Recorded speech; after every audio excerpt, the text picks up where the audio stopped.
A pleasure to meet y'all at last, and welcome back to Survival of No Limits.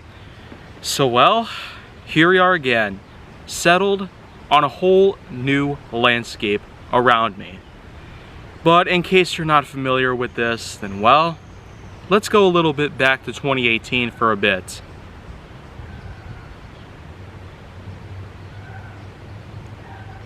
And so, well, hopefully, you probably get the message that I'm now here in this familiar spot, which just so happens to be covered by prickly vines. Oh man, and I probably can't spell good nature in the future, but that's not very important because today is where I'm going to be starting a whole new 7 days worth of content. So, the next 14 days are certainly going to be reliant on this location alone, but also expect a lot more new ideas to pop up. In this case, we're going to be talking a little bit about, well, if I could see if I could pull up on here, scrapyard hazards.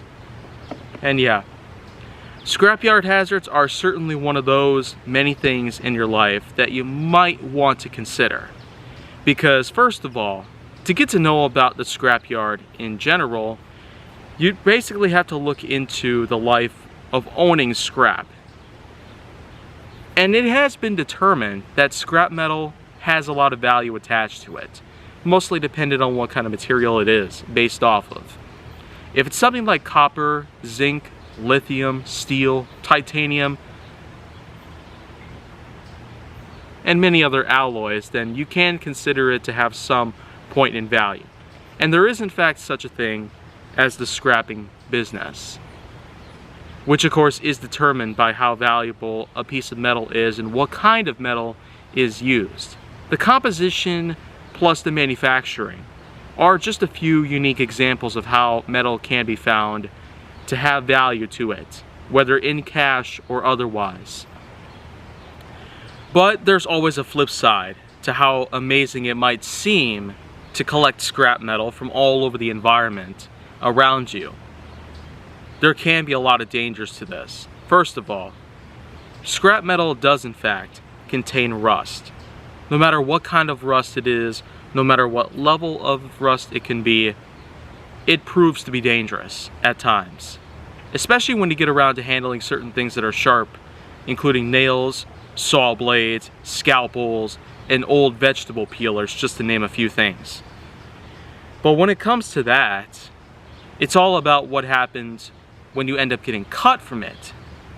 Tetanus is the one word I probably should put out to them in any possible way. To anyone who could be collecting scrap metal and who might just get themselves cut in the process by this rusted metal.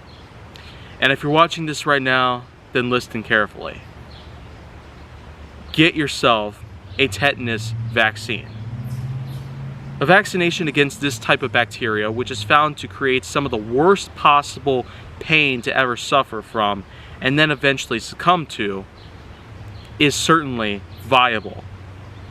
And at this point in time, it is worth noting that no matter what does happen out there in the business of scrapping, or when you have yourself your own junkyard to work with, then there's always still a plethora of problems that come by, not just involving tetanus, from all of the rusted metal and other scrap that you might own inside your yard.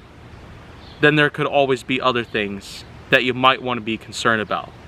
Falling cars, getting hit by something that may not seem like it's moving, or possibly a complete and total breakdown. Rust, of course, is one of the many things that can break down certain metalloids, and that's where you have to worry, because this is where a lot of other problems can come into play. But let's also not forget that if you do in fact have yourself a junkyard, then well, I'd recommend typing your experience owning one of them down in the comment section below. But at this point in time, it is still worth noting that anything could happen out there, mostly on the bad side. So do be sure to keep yourself protected if and when possible. whether by eye protection or by having arm braces or leg braces, or possibly even, well, even more so. So with that in mind, that just comes down to the fact that when a junkyard is in play, then do be sure to exercise whatever safety you have on you. And if you're working around a certain area that does involve the usage of scrap metals, then do be sure to have yourself some things like a hard hat and goggles with Z87 lenses. And so, that's gonna cut it for today.